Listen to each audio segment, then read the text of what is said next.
There is a place beneath the surface of the earth where the rules of life no longer apply. A place so silent that the only sound you hear is your own breath echoing off cold, ancient stone. A place where the weight of millions of tons of rock presses down upon you and the darkness is so absolute that your eyes begin to play tricks on you.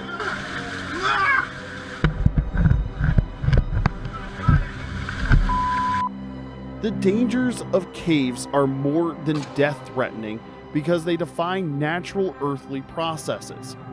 Thousands of explorers become permanently lost to these earth holes, which have consumed them without releasing their bodies and ending their screams with stone. Despite the menacing darkness that waits below, many people maintain their seaward journey. Seekers put their bodies through impossible spaces to access tight passages and underground areas that solely offer the same route back to entry. Some call it adventure. Others call it madness. No deception can deny the fact that when danger strikes underground spaces, you find yourself completely isolated with your issue. These are not just stories of death. Death manifests through tales of horrible terror that lead to suffocation, followed by drowning as victims remain trapped because the ground rejects their return. These tales indicate that Earth will not save anyone after she decides to claim a person forever, and they serve as a warning. If the Earth decides to keep you, no one is coming to save you. These are the most painful cave deaths ever recorded. Case 1. John Edward Jones, Nutty Putty Cave, 2009. The Thanksgiving exploration was meant to deliver excitement for only a short time, but became a horror that lasted 27 tiresome hours. Medical student John Edward Jones has been fascinated by caves since he was 26. He enjoyed spelunking with his father because his father took him and his brothers into caves when they were young. His last cave exploration took him into Nutty Putty Cave in Utah, which stands as a cave known for its extremely narrow and confining paths. The outside location of Nutty Putty Cave just past Salt Lake City had a history of conducting past rescue operations. The establishment was famous because its twisting subterranean chambers required visitors to pass into spaces that were unreasonably small for human dimensions. The authorities decided to reopen Nutty Putty Cave in 2009 after implementing a new permit system. John searched for a thrilling experience, so he went into the cave with his brother and several friends. John maneuvered through the cave until he entered a narrow pathway, which he expected would lead to a larger opening. As he progressed through the tight passage, he encountered difficulties because the birth canal pressed his chest against the ground, forcing him to take shallow breaths. He realized that the harsh reality had set in when he attempted to change positions, finding himself wedged head first in a football-sized opening. His arms remained trapped against his body. He couldn't move. John received futile attempts at rescue from his nearby brother, who failed to untangle him. The dangerous position of John's body triggered panic because any minor movement forced him deeper into the claustrophobic gap. Only the lower parts of his feet showed to rescuers at the collapsed site. Emergency personnel rushed to make an extraction system after their rapid arrival and spent endless hours trying to free him. A team spoke to him to provide comfort as they established a pulley system that removed him from between the rocks. Throughout the time that passed, John's body continued to work against his efforts at escaping the crevice. His upside-down position in the crevice created a blood circulation blockage that ultimately endangered his life. The pressure from above cut off his ability to breathe because of the dangerous position he was stuck in. He attempted to resist sleep, but the darkness of the cave gained dominance over him. The last rescue operation got close to success before equipment failure prevented it from being completed. John received limited relief from rescuers when they pulled him for a few inches until the pulley system broke. John experienced further penetration into the crevice when the slip pushed him harder against the rock face. The rescue team members, who were exhausted and devastated, concluded that they could not bring him out. The rock walls resisted the rescue attempts made by more than 100 people. The weak and unconscious John spoke his final message to his wife and child at his birth before passing away from cardiac arrest. John Edward Jones died when Nutty Putty Cave became permanently sealed, and his body remained in the spot where he passed away. The permanent shutdown of high-risk sites and establishment of safety discussions came after his tragic death. Case 2. Floyd Collins, Sand Cave, 1925. Floyd Collins embarked on a normal exploration in Sand Cave, Kentucky during the year 1925. The world had two leading cave exploration experts during that era, although Floyd Collins proved to be the superior one. For many years, Floyd Collins strived to discover a tourist spot cave similar to Mammoth Cave, but neither novel nor profitable.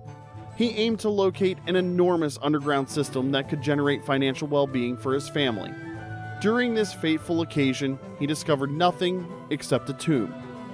The determined Floyd entered Sand Cave by himself, seeking a new passage that would connect to different significant cave networks. His foot got trapped under a vast rock mass during his attempt to move through a restricted passage. He remained stuck in absolute darkness because he had no way to escape anything at a depth of 55 feet below ground level. He remained in his position, unable to move as his voice fell into the stone cavity. His dire situation rapidly reached public knowledge, after which the cave transformed into an active media site.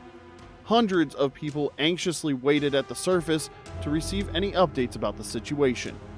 Media personnel established their operations directly outside the cave entrance while documenting his situation in daily media content.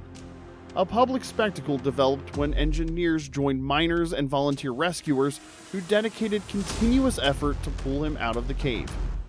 For 14 days, Collins held on to hope while the rescuers barely provided him with food and water. The duration of his confinement pulled heavier burdens from the rock that crushed his body.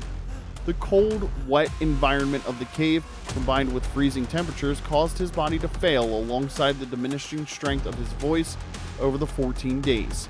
People who attempted to excavate toward Collins recognized dangerous conditions because the cave walls were not stable before they began their work.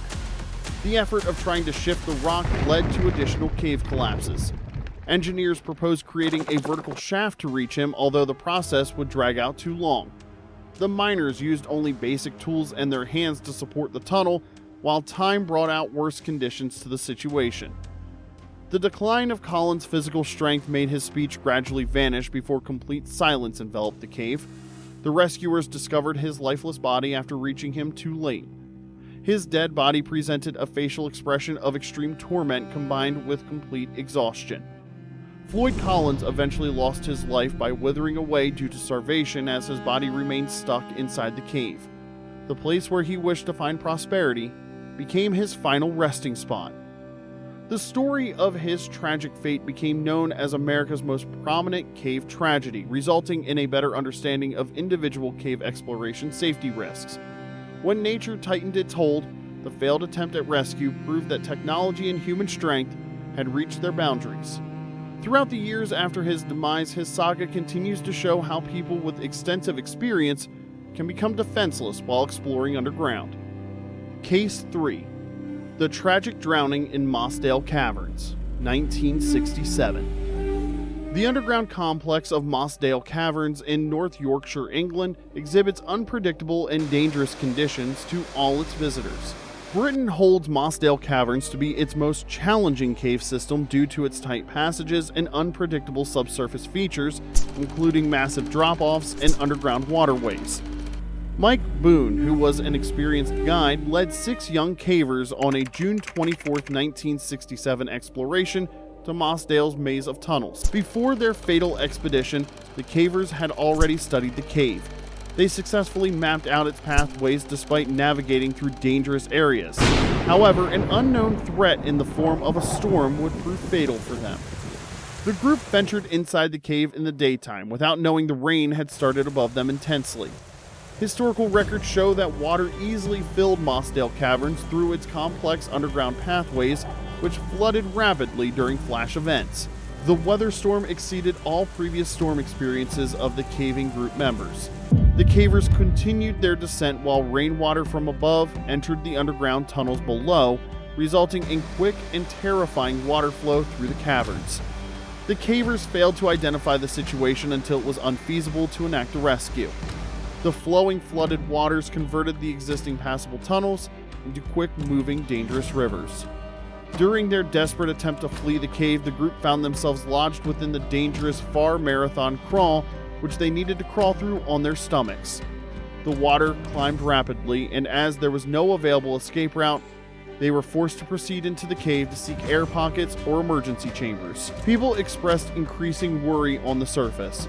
The people who stayed on the surface of the caving party recognized the increasing danger from the severe storm as they worried about their trapped friends. The rescue personnel formed a team but failed to reach the trapped cavers. The cave entrance had become a raging waterway, through which any attempt against entering proved futile because of the powerful currents. Those trapped inside the cave had no hope for rescue, because rescuers could only wait as they hoped the water level would drop. The 6 men engaged in a life-threatening battle against death while trapped inside the cave. Each one of them held on to small crevices above while they held firmly to rock walls and used available space to sustain their breathing. Through several exhausting hours, they fought against nature until the rising water made their bodies succumb to fatigue. Because of the unforgiving flood, they succumbed one after another before the water swallowed them into the flowing subterranean stream. Lasting flood waters eliminated the entire party of 6 men. Searchers recovered the bodies of all 6 men who drowned while attempting survival in the flooded passages. Their dead bodies showed the positions they held as they tried to save themselves until their death. Some individuals tried to ascend the cave walls and created urgent scratch marks on the rocks as evidence of their efforts. Throughout the small air pockets, various bodies remained from their attempt to avoid death. All of the events surrounding Mossdale Caverns caused significant repercussions within the caving community. The British nation experienced one of its most challenging rescue operations when it lasted multiple days during this incident.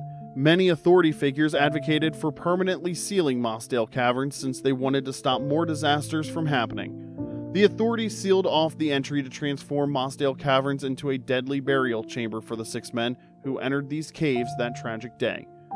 The bodies of these individuals stay inside the cave as they were swallowed by complete darkness and have never returned to sunlight. This horrific event serves as a dark warning about the strength of nature and the dangerously fine separation between dangerous activities and life-threatening misfortunes. Mossdale Caverns has earned its reputation as a fearsome global underground complex because most people avoid entering this domain after witnessing the previous victims become entombed. Caving is not something for the weak of heart. It's an unforgiving pursuit. You need experience, preparation, and readiness to take risks. The stories of John Edward Jones, Floyd Collins, and the 6 men who died in Mossdale Caverns remind us that we live among powerful nature and that any error of any kind in such an extreme environment is deadly. Part of human nature is the desire to explore, but with the underground world, to understand and respect its limits. But for those who want to venture to the deepest, darkest places in the world, safety must be the #1 priority. For example, knowledge, a great set of equipment, and the ability to understand the risks of a cave can mean the difference between survival and tragedy.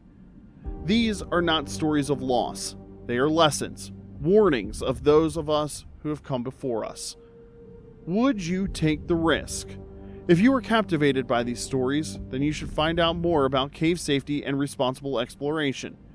Talk about these tragedies, and remember, the underground world is as fascinating and as deadly as it comes. Stay cautious, stay ready, and respect the depths. Thanks for watching, and we'll see you next time.